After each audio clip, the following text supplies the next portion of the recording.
Hello Solapurkar, कसे आहात तुम्ही सगळे? बघा रील स्टार आली होती, मग गेलो आपण शॉपिंगला जायचं होतं. पण काय करायचं, इथं सर लोक बोलवले ना. मग कारण का शाळेतले सगळ्या ओळखी ताज्या झाल्यानंतर रिटर्न सगळे सर टीचर बोलवले. तर लहान होतो एवढ्या मोठ्या झालो. खूप खुश होते ते पण आम्हाला बघून, आनंद झाला त्यांना. मग काय शॉपिंगला गेलो.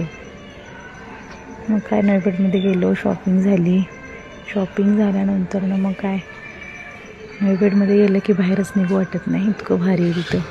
काय घेऊ काय नाही होतं. मग काय ज्यूस घ्यायचा होता. पोरी म्हणत्या ज्यूस घेऊया पहिला, आता थंड पिऊया. मग काय ज्यूस घ्यायला गेलो, इतकी गर्दी होती की बसायला जागा नको. तरी केली जागा, आपण जागा करून झालं. ज्यूस घेतला, ज्यूस पिऊन झाला, थोड्या गप्पा झाल्या. पोरीवाला फ्रेंडसारखंच राहावं लागतं. पोरीसारखं राहायचं नाही, मैत्रिणीसारखंच राहावं लागतं पोरींसोबत. तुम्ही पण असं स्माइली की मैत्रिणीसारखं फ्रेंडसारखं राहत जावा. बाय सोलापूरकर.